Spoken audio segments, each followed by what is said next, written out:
పోలిపాడ్యం కదా! సో, అందుకని తెల్లవారు 4 గంటలకల్లా లేచి, పూజలయ్యి చేసుకొని, ప్రశాంతంగా పిల్లల్ని స్కూలుకి పంపించిన తర్వాత, మా సిస్టర్స్ అందరూ వచ్చి, "గుడికి వెళ్దామక్క" అనేసన్నారు. సరే అని బయలుదేరి భీమిలీకెళ్తే, తీరా అక్కడ ఒక్క బస్సు లేదండి బాబు. చాలా సేపు అసలు విసుగొచ్చేసింది బస్సుల కోసం.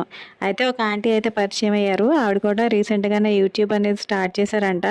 అయితే ఆవిడ ఒక డైలాగ్ చెప్పింది. ముగ్గురు మీరు మీరు ముగ్గురు చేయించండి, వాళ్ళకి మరొక ముగ్గురు చేత చేయించండి సో, అర్థమైంది కదా! 'స్టాలిన్' మూవీలో చిరంజీవి డైలాగ్ అనమాట. మీరు సబ్స్క్రైబ్ చేసి ముగ్గురికి చెప్పండి. ఆ ముగ్గురిని ఇంకొక ముగ్గురికి సబ్స్క్రైబ్ చేసుకోమని చెప్పండి. అలాగనమాట.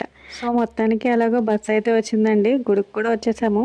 మేమందరం కలిసి ఇంకా మెట్ల నుండి వెళ్ళాలి అనేసి ఫిక్స్ అయ్యామన్నమాట మెట్లెక్కి. ఇంకా గుడి దగ్గరికెళ్ళేటప్పటికే 12:30 దాటిపోయిందండి. అందుకని ఎక్కువ రష్ కూడా లేదనమాట. సో, ప్రశాంతంగా దర్శనం కూడా జరిగింది.